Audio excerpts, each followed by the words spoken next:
Welcome to the Troy Stober Show. You don't have to listen, but you're going to hear about it anyway.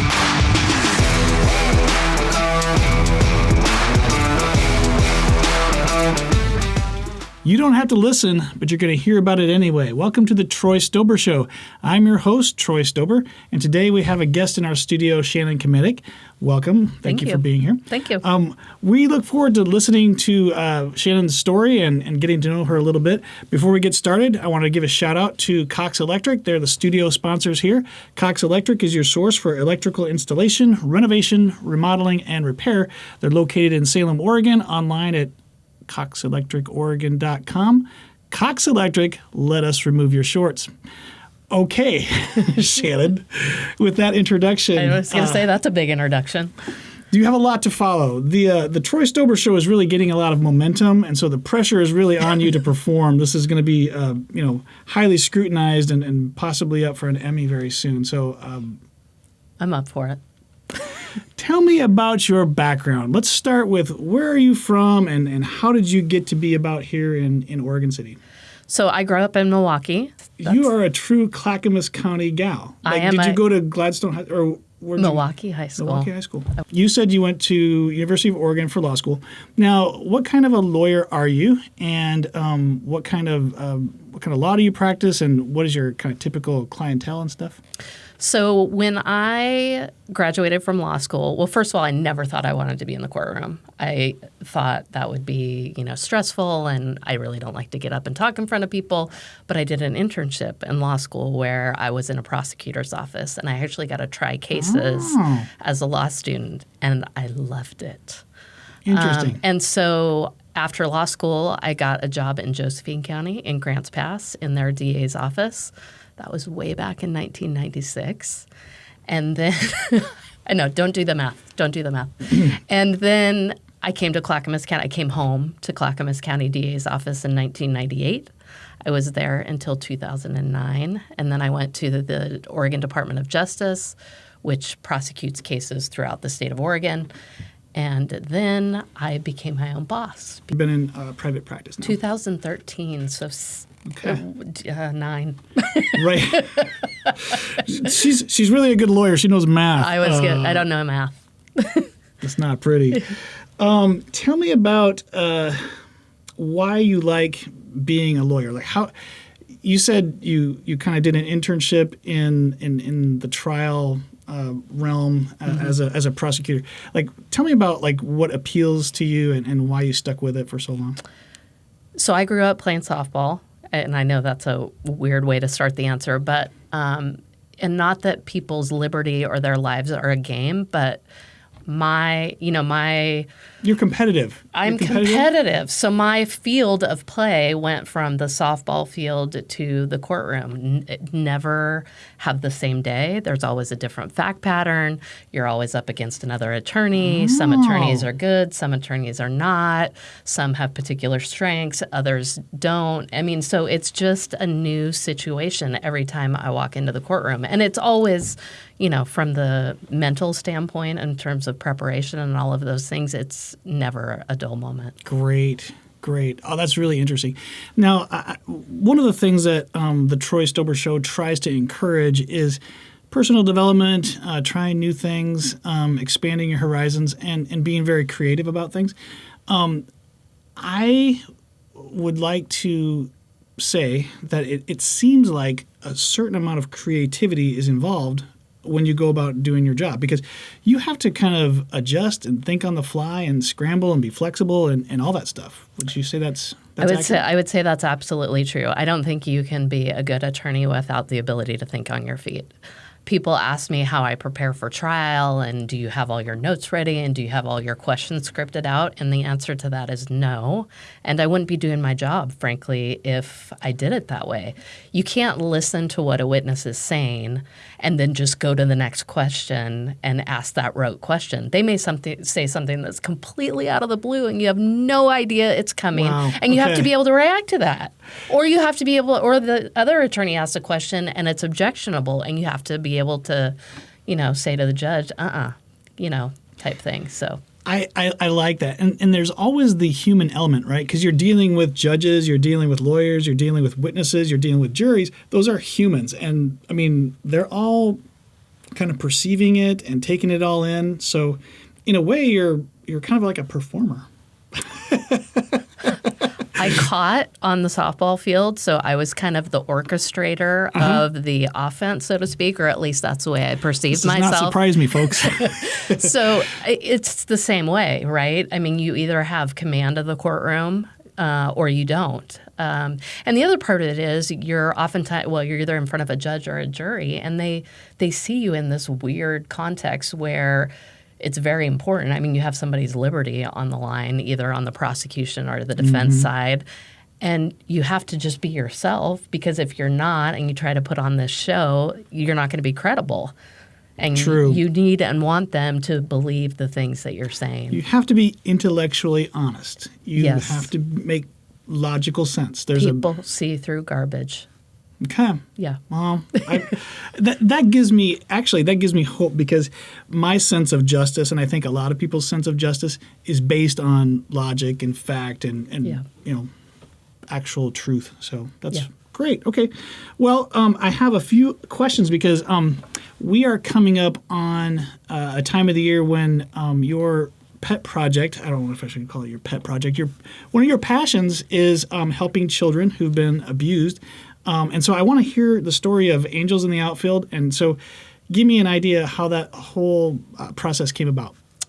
So I was in the DA's office in 2009. And at that point, my children were 9 and 7 or so. And I had been prosecuting domestic violence cases and cases that involved physical abuse and sexual abuse. Well, my kids were now getting to that age where on a professional level, I was home a little bit. Oh, yeah. I was interacting with children in my work life who were victimized in some way. And so, there's always another case and there's always another story. And there was one in particular that, not that they all don't get to you, because they do, frankly, but there was one in particular where this young girl was victimized by her father, and everybody in her world disappeared or blamed her, or whatever the situation may be. And you get the child through the process, so to speak. The system gets the child through the process, and then there's the next case, and there's the next kid, and there's the next trial. Well, and the adults have like a set of things that they need to get done, right? Justice needs to be served. You have to, have law enforcement, the DHS involvement and stuff. So all the adults are doing their thing, and they're looking for an outcome. Sure. And then the kids just like, okay, now what? and nobody's doing anything wrong in that process. But at some point, the process ends. And the child is still without family, and the child is still without resources. And let's face it, all of the social service agencies are tapped. And so the resources and the support at some point drops off. And that's where Angels in the Outfield was meant to come in. Like, when did that start? And tell 2009. Me. Okay, 2009. So I can do the math, 13 years. I can do that math. She does have some math skills. I always ask my patients, what's 1 and 1? And they usually say 2, and I'm like, no, it's 11. Gotcha. Trick question. Anyway, okay, so Angels in the Outfield. Tell me about what that organization is, how it's organized, and kind of what its mission is. So Angels in the Outfield is a nonprofit organization seeking to brighten the lives of children who've been impacted by crime, abuse, and neglect. We get referrals from teachers and counselors and law enforcement and DHS workers and CASAs, anybody in social service type agencies. We treat them as the experts. They're the ones that are interacting with the child on a day-to-day basis. They say to us, I have this child falls within your mission in this particular way. Their passion is playing softball or playing baseball, or they need to go on a college visit, or during the pandemic there was a lot of requests for electronics and that type of thing because kids are doing learning remotely, equine therapy, tutoring. I mean, you name it, whatever the passion is for that child, they make a referral to our organization. Okay. And then we fund that thing, that item, that request. And we try to do it for as many children as we can throughout the state of Oregon. Wow, I see. Do you guys have a board of governors, or are you a nonprofit? Or We are a nonprofit. We're a 501c3. We have a board of directors. We have all the, things that go along with that: a president, a treasurer, a secretary, all of that stuff. And our referral we have a website, and our referrals come in through that website. If somebody were to make a referral to us today, they would probably have a response later today or tomorrow, because it's all done by email to our board. Okay, great.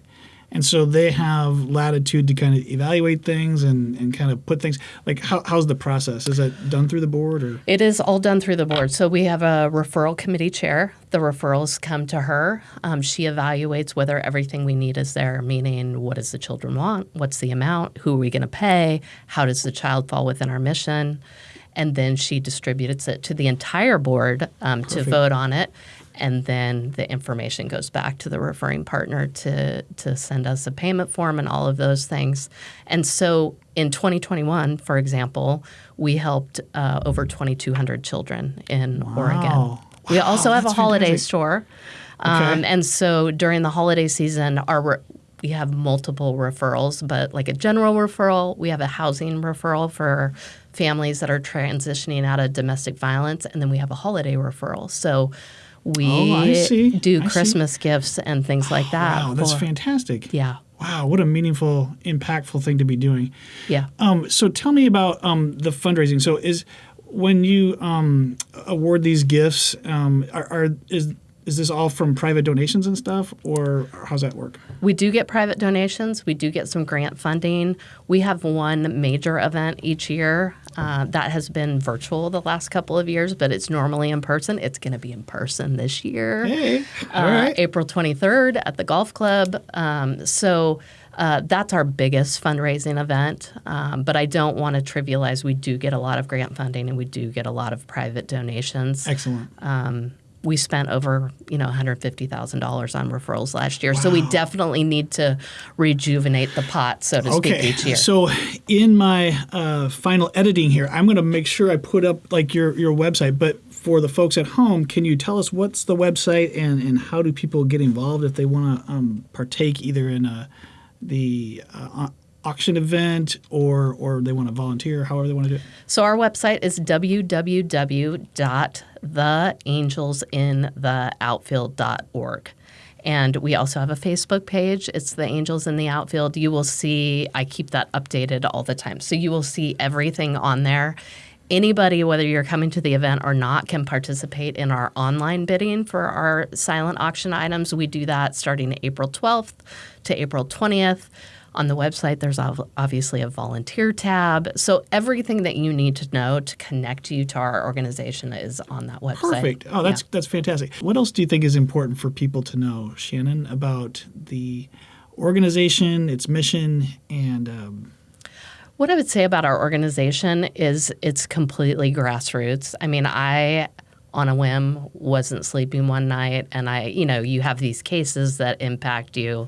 And, you have this idea. I mean, I had the idea, and that's really it, honestly. I had never had a nonprofit organization.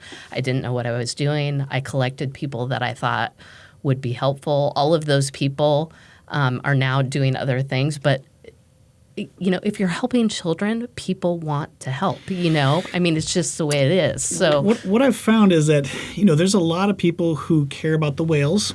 Yeah. And there's a lot of people who care about the environment. Yeah. But there's literally no one that will argue about the importance of children and keeping children safe. That literally should be the number one thing that we all should be on the same page about. I have some vocabulary words. So the 4 vocabulary words. I'm gonna the way I can't believe I'm trying vocabulary words on a lawyer. This should be interesting.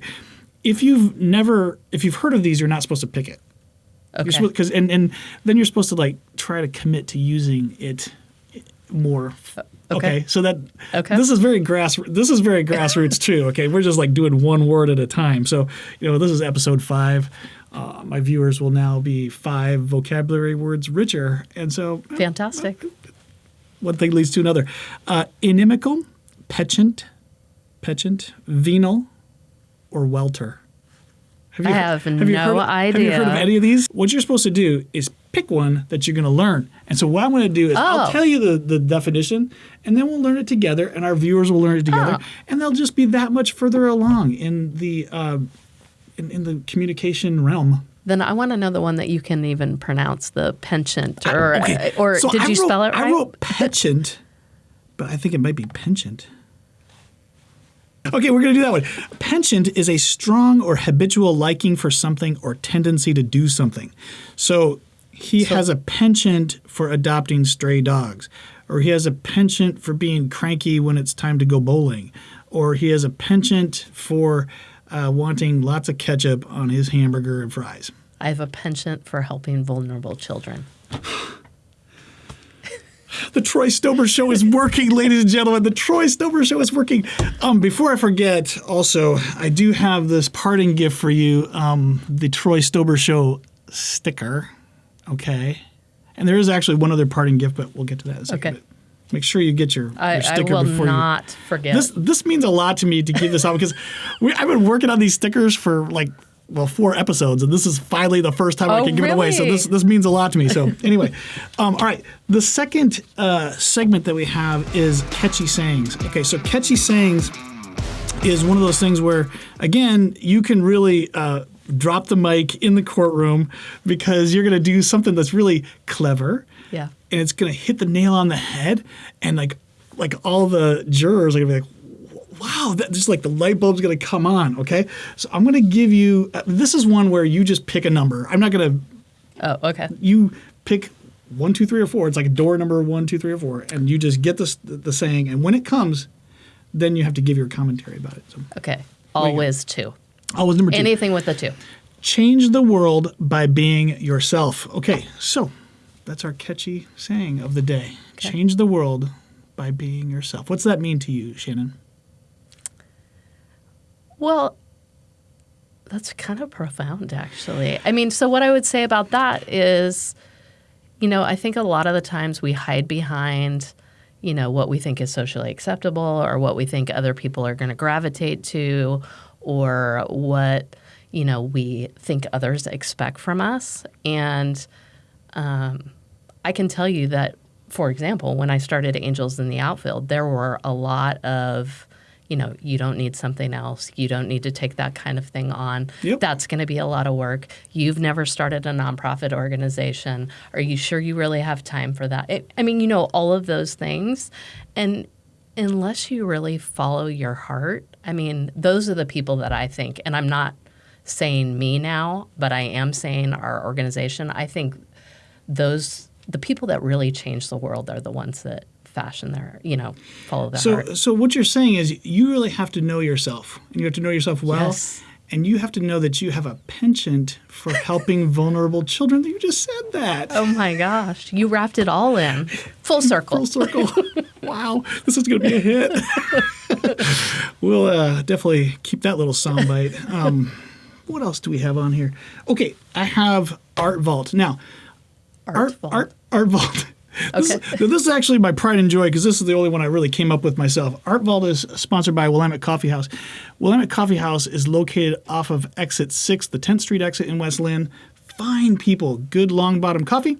Good people. They're really, and they give back. I'm doing a whole philanthropy section on them. They just really are special folks. Yep. So anyway, patronize the Willamette Coffee House. It's excellent coffee, and this is your second parting gift for today. You got free coffee. Woo-hoo. Thank you. There is a German illustrator by the name of Sergio Ingravale. He is a artist, and he made a series called Mind Shots. And what he did was he decided to come up with something called visual language. So I'm going to give you a set of these. They're called red commentary slides because they are kind of commentaries on life. Mm-hmm. So you're going to be able to look at these and kind of tell me what you think. The first one we have up here that's going to be appearing on everybody's screen is Free Your Mind. And so what you have here is a person with, looks like the bird got out of the cage. Yeah, it makes me think One Flew Out of the Cuckoo's Nest. Honestly. honestly. Excellent. Every once in a while you have to let your mind go. Try something new on. Yeah, I mean, yeah, I think we all get into our, I mean, maybe this, I'm going even deeper than what I need to, but I think we all get into our little routines and schedules and, I mean, until you let yourself go, I mean, I call it be brave. You're really not going to realize your potential. Growth occurs at the edge of your comfort zone. Absolutely. I actually saw that earlier this morning. That's where the okay. Yeah. Can't say no. So this is a gentleman, shadow, silhouette, saying yes, but inside he's saying no. This is about putting up boundaries that you have to have a certain amount of strength, stand up for what's right and wrong. Yeah, I think we are routinely, we do things because we feel like it's what we should do or what we're obligated to do. And I think boundaries are, I am the worst person to be talking about this, but I'm just going to start a new nonprofit today. We need a nonprofit. Dream last night. I was inspired. We need a nonprofit like that for Shannon Kmetic. But, saying no is hard and creating boundaries for yourself because you want to be needed, right? And so there's something gratifying about that. But then, your professional life suffers and your personal life suffers, and boundaries are so important. And you know yourself. You have a penchant for helping people. Yes. At some point, you have to help yourself first, and that's an important lesson to learn. I think that's the point of that slide. Okay, number 3, love on, brain off. Oh, here we go. Okay, so. Oh. Does this speak to you? I was going to say, did you pick this particularly for me? I think so. I mean, if I could turn my brain off like that picture, that would be fantastic. I'm not sure that's, again, we need another. This is a little bit about balance, right? Because there are times when you definitely want to just think with your heart. That by itself can be devastating in certain cases. Yeah. And there's other times when you just overthink things and don't just kind of go with your intuition. So, I mean, to me, this means balance. Now, it happens to be pointing out that the heart is winning in this particular slide, but. Yeah. I mean, there's so much I could say about that particular That is why we have Art Vault presented by Willamette Coffee House. Yeah. Okay. Excellent. I mean, these are talking points for sure. I told you. Yeah. Okay, politicians. This is politicians. You have basically like they're a puppet? Well, it looks like they might be somebody else might be pulling the strings on this particular politician. Like, I don't know, maybe money makes politicians talk a certain way or think a certain thing. I hate to think that that's so obvious, but I mean, we're all human, right? I mean, if somebody's making a big contribution to our political campaign, they're going to get our consideration. So anyway. Yeah, unfortunately, I mean, when you talk about being your true self and all of those things, again, not reflecting on any particular political party or anything, the problem is that politicians, I think, get away from their true self and what they believe in and why they started it, and that's where all the money comes in and everything else. Absolutely. So, yeah. I mean, it's. I would say. I mean, there's no voice there either. There's nothing in the bubble. Oh, that's a great point. They're like literally saying nothing. Nothing. Wow. I mean, I think they've lost their voice. Yeah. Wow, that's really interesting. Yeah, I mean, to me, one of the least political things right now is to actually do political things for your constituents. One of the more political things to do is try to hold on to power or find out what's popular and do that in order to garner support and maintain power. Right. So to me, politics these days is a lot about power and not nearly as much about public service as it used to be or should be. So, right. Okay, what else do we got here? Steps to success. Oh, interesting. Look at that. See, they got like the steps on the back. I mean, there's there. even a briefcase in that one. Uh-oh. Yeah. This slide to me represents like the kind of traditional way that we look at corporate America and success. Okay, so I got, let's see. Chill out music. Oh, there we go. Lady kind of laying in a hammock. Is this your happy place? Are you Dinbar? do you want to know how I got the name Dinbar? I do. So Dinbar is a made-up word. It's completely made up. Oh, I thought it was something that I'd just never heard before. No. Well, yeah. you have never heard of it, but there's a reason. It's because it's not an actual word. But din. So one of my vocabulary words was din. Yeah. And I figured out that din was like a clamoring or a ruckus or chaos. Okay. Yeah. And bar comes from oh my gosh. I think it's Alfred Lord Tennyson who made a poem called Crossing the Bar. Yeah. Like going into, I think it was actually alluding to death or at least starting something new, like transferring yourself, growing. Mm-hmm. And so above the din, crossing the bar, that's where I got this din bar. So we're in a new place, a healthier place, a more safe place. Huh? Din bar. That's good. I mean, that's way higher thinking than I engage in. But music is...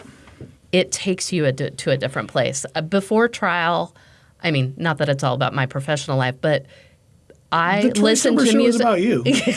I listen to music all the time before trial and before big trials. It puts me in a completely different zone, in a completely different place. Okay. Yep. Wow, that's awesome. Yep. All right, let's see. This one, it says unknown. What is that? That's like, isn't it like a Pokemon ball? I don't know. That's like a... I mean, he's proposing she's thinking what? She's way too busy with her electronics to be paying attention to what's going on. Oh, she's got a phone. She's got a phone. Oh, This has like... Yeah, she's not engaged in whatever. Yeah. A little bit of a social commentary. Yeah. These days, I mean... It's a common theme to, have the courtesy to turn off your phone and pay attention to conversations you're having. Sometimes you might miss really important conversations like, oh, that guy's proposing to me. So, yeah, that would be a big... Why did you pick that one for me is what I want to know. I mean... So it wasn't necessarily this one. It was just the concept of thinking, right? Because, I appreciate, vivid colors in a lot of the art. Like if you look at my apartment, I have like beautiful pictures filled with like color and stuff. That's just me, and I know myself. This is me trying to think of like, gosh, you think your brain. Well, yeah. I mean, I don't think I did that when I was getting proposed to, but that's exactly what I thought. I thought that you were just aloof and not paying attention to stuff. I'm bad, but I'm not that bad. Did you just recently get married? I did. December 29th of 2021. Is that why the heart was like turned on full blast? The heart was turned on full blast. But I could be, not at that moment, but I could be, again, it's boundaries. I could be the person on the screens not tuning out. I know. And that brings us to the close of another show here on the Troy Stober Show. I want to thank Shannon Kmetic for being here. Thank you. She is. What's the name of your company? Like, are you a partner of? No, it's Bertrand Kmetic Law. Bertrand being my maiden name and Kmetic being my married name. Excellent. Yeah. Okay. Well, we've had a great time. I've learned a lot about Shannon, about her passion for helping people, specifically kids who've been affected by abuse and have been otherwise maltreated by the system. So it means a lot to me to have you here. I loved hearing your story. I loved our segments. We had a art vault for the ages there. We had a moment. So anyway. Thank you very much. I loved being here. It's been a pleasure. Thanks, guys. Thank you.